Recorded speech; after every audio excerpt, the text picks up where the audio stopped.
Imagine discovering that some of the richest people in the world legally enjoy luxury lifestyles while paying almost no taxes. Sounds impossible, right? Many people assume billionaires must use secret offshore accounts or shady tricks, but the truth is far more surprising. The strategy is legal, simple in concept, and hidden inside the tax system itself. For decades, wealthy investors have quietly used a powerful method to grow fortunes while avoiding large tax bills.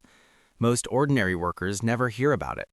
Teachers, engineers, and small business owners pay taxes every year on income, yet many extremely wealthy families structure their finances in a completely different way.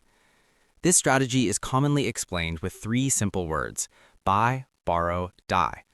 It may sound strange at first, even a little dramatic. But behind those three words is a system that can preserve massive wealth for generations. Once you understand it, the way rich people handle money suddenly makes much more sense. Now, before we go further, it's important to understand something. This strategy is not a quick trick for people with a few $100s saved. It mainly works for individuals who already own significant assets.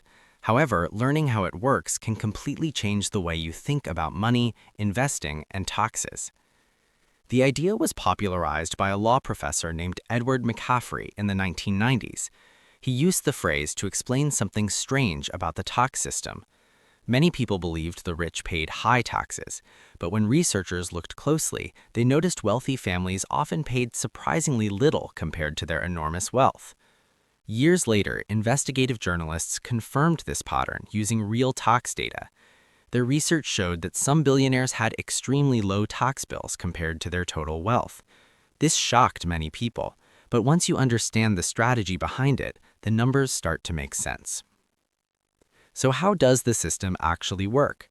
It begins with the first step: buying assets instead of focusing mainly on income.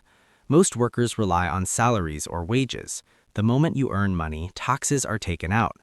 Wealthy investors try to avoid this situation by building wealth through assets that grow in value. These assets might include stocks, real estate, private businesses, art collections, or venture investments. The key idea is simple. Instead of earning money every year through salary, they buy things that quietly increase in value over time. This growth can happen for decades without triggering immediate taxes. Think about how different this is from a normal job. If someone earns $50,000 from work, taxes are deducted almost immediately.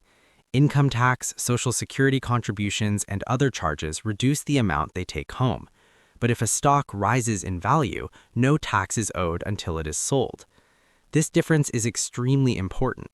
If an investor buys shares for $10,000 and they grow to $50,000, that $40,000 profit is not taxed right away. It only becomes taxable if the investor sells the shares. As long as they hold them, the gain remains untaxed. Now imagine repeating this process for years. Assets continue rising in value while no tax bill appears. A person's wealth might grow from $1 million to $3 million or even $10 million, yet from a tax perspective, nothing has happened because the assets were never sold. At this point, many people ask an obvious question. If wealthy individuals never sell their assets, how do they actually spend money? After all, you cannot buy groceries using unrealized gains on a stock portfolio. This question leads us to the second stage of the strategy. The second stage is borrowing. Once someone owns valuable assets, banks are eager to lend money to them. Large portfolios of stocks or property can be used as collateral. This means the bank feels safe because if the borrower cannot repay the debt, the assets can cover the debt. Here's the interesting part. Borrowed money is not considered taxable income. If you take a loan from a bank, the government does not treat that loan as earnings. It is simply debt that must be repaid later. This rule becomes extremely powerful when combined with growing investment assets. Imagine an investor with a $5 million portfolio of stocks. A bank may allow them to borrow millions using those stocks as security. Suddenly, they have access to large amounts of cash without selling anything. Because the assets remain unsold, no capital gains tax is triggered. This means someone can spend the borrowed money on houses, travel, businesses, or lifestyle expenses. From the authorities' perspective, it looks like nothing happened. The person simply took a loan. Meanwhile, their investments continue growing quietly in the background. Banks actually compete to offer these loans to wealthy clients. Financial institutions design special credit lines backed by securities. These loans often have lower interest rates than normal consumer loans because the risk is smaller. After all, the borrower already owns millions in investments. Now, think about this carefully. If a portfolio grows at 7 or 8% each year, but the loan interest rate is only 3 or 4%, the investor may still come out ahead. Their wealth continues increasing faster than the cost of borrowing. This creates a powerful cycle. The investments grow, which increases the borrower's total wealth. Because the assets are now worth more, banks allow even larger loans. The investor can refinance old debt, take additional loans, and keep accessing cash without selling the underlying assets. Over time, someone could live comfortably using borrowed money while their investments continue compounding. It almost sounds unbelievable, but remember, the assets themselves are still growing in value. That growth can be much larger than the interest payments on the loans. At this stage, many people begin wondering about the long-term outcome. Loans eventually need repayment. Debt cannot continue forever without consequences. So what happens when decades pass and the investor eventually dies? This question leads to the final stage of the strategy. The last step is where the system becomes even more surprising. When someone passes away, their assets are transferred to heirs. In many countries, including the United States, inherited assets receive something called a stepped-up basis under certain tax rules. A stepped-up basis means the value of the asset is reset to the current market price at the time of inheritance. All the previous gains during the original owner's lifetime are effectively erased for tax purposes. The new owner starts fresh from that updated value. Imagine a grandmother who bought company shares for $10 each many years ago. Over decades, those shares rise to $500 each. If she sells them during her lifetime, large capital gains taxes could apply. But if she passes them to her children, the story changes. Under stepped-up basis rules, the children inherit the shares as if they were purchased at $500. The earlier gain from 10 to 500 disappears from the tax calculation. This means they could sell the shares immediately and owe little to no capital gains tax. Now connect this rule with the borrowing strategy. Suppose the investor accumulated loans during their lifetime while their assets grew. After death, the heirs may sell a portion of the inherited assets to repay those debts. Because of the stepped-up basis, the sale may create minimal taxable gains. This means the family can settle the loans and still keep the remaining wealth. Decades of investment growth may pass to the next generation with little tax impact. That is why the phrase buy, borrow, die describes the entire cycle. Let's look at a simple story to understand this better. Imagine an entrepreneur named David who builds a company and eventually sells it for $1 million. Instead of spending the money immediately, he invests it in a diversified portfolio designed for long-term growth. David selects growth-oriented investments like technology stocks, real estate funds, and private business shares. He focuses on assets that are expected to appreciate rather than produce heavy taxable income each year. His goal is steady value growth rather than immediate cash payouts. Suppose his portfolio grows at 7% annually. After 10 years, that $1 million could become nearly $2 million. Importantly, David has not sold the investments, so the gain exists only on paper and has not yet triggered taxes. If David decided to sell everything now, he might face significant capital gains taxes. Depending on the tax rules, a large portion of his profits could go to the government. Instead, he chooses another option that wealthy investors often use. David approaches a private bank and uses his portfolio as collateral. Because his assets are valuable and diversified, the bank offers a large credit line. He can borrow hundreds of thousands of dollars while leaving the investments untouched. He uses this borrowed money to buy property, travel, and invest in new business ideas. From the outside, it looks like David is living extremely well. Yet from a tax perspective, he has not generated large taxable income because he never sold the assets. Meanwhile, the original investments continue growing year after year. As the portfolio expands, the bank increases his borrowing limit. He refinances older loans and sometimes borrows more at better interest rates. After 20 or 30 years, David's investments might be worth many millions of dollars. During that time, he enjoyed a comfortable lifestyle financed largely through loans rather than asset sales. His wealth continued compounding behind the scenes.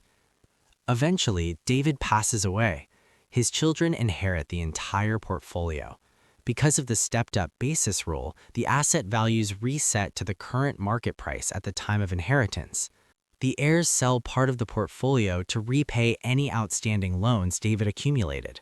Thanks to the tax rules, the sale generates little or no capital gains tax. After paying the debts, the family still owns the remaining wealth. This example shows how $1 million could grow into several million across decades while supporting a comfortable lifestyle. The family benefits from compounding investments and favorable tax rules that apply when assets are transferred to the next generation. Of course, this strategy mainly works for people who already possess significant wealth. Most banks require large investment portfolios before offering securities-backed loans. Many programs begin at $1 million or more in investable assets. For extremely wealthy individuals, the advantages become even larger. Someone with $10 million in assets might borrow several million easily. A billionaire could access enormous liquidity while rarely selling investments. This is one reason wealth can grow so quickly at the top levels of society. The larger the asset base, the easier it becomes to borrow money, invest further, and allow compound growth to continue working. Another interesting effect is how this strategy influences financial markets. If many wealthy investors prefer holding assets instead of selling them, the available supply of certain investments becomes smaller. When supply becomes limited while demand remains strong, prices may rise. In other words, the strategy can indirectly contribute to long-term price growth in certain markets because large investors rarely sell their holdings. Understanding this system can feel surprising or even frustrating to many people. Most workers pay taxes on every paycheck. Meanwhile, wealthy investors often structure finances around assets rather than salaries. However, the purpose of learning about this system is not simply to feel discouraged. Instead, it helps explain how wealth behaves differently from income. The financial rules surrounding assets are very different from those surrounding wages. Once people understand this difference, they often begin thinking differently about long-term financial planning. Even smaller investors can benefit from focusing on long-term asset growth instead of constant buying and selling. For example, holding investments for long periods can reduce tax events. Allowing compound growth to work uninterrupted can significantly increase wealth over time. While most people cannot borrow millions against portfolios, they can still learn from the underlying principles. Another lesson is the importance of thinking generationally. Wealthy families often plan decades ahead rather than focusing only on short-term profits. They design strategies that preserve assets for children and grandchildren. This long-term mindset changes many financial decisions. Instead of asking how much money can be spent today, the question becomes how assets can grow for many years while minimizing unnecessary taxes and costs. Of course, debates about fairness and tax policy continue around the world. Some policymakers argue these rules should change. Others believe the system encourages investment and economic growth. Regardless of political views, the strategy itself remains a powerful example of how financial systems operate. Understanding it reveals why some wealthy families accumulate enormous wealth over generations. It also explains why billionaires sometimes appear to pay surprisingly low taxes compared to their total wealth. Their financial lives are structured around appreciating assets rather than traditional income streams. For the average person, the biggest takeaway is awareness. When you understand how wealth is built and protected, you can make smarter decisions about saving, investing, and planning for the future. Instead of focusing only on income, many financial experts encourage building assets that grow over time. Stocks, real estate, and businesses have historically created far more long-term wealth than relying solely on wages. The concept of buy, borrow, die might sound dramatic, but it highlights an important truth about modern finance. Assets, time, and compounding often matter more than income alone. Once you see how the system works, the financial world looks very different. What seemed confusing suddenly becomes clearer, and understanding these hidden mechanics might be the first step towards thinking about money the way wealthy investors do.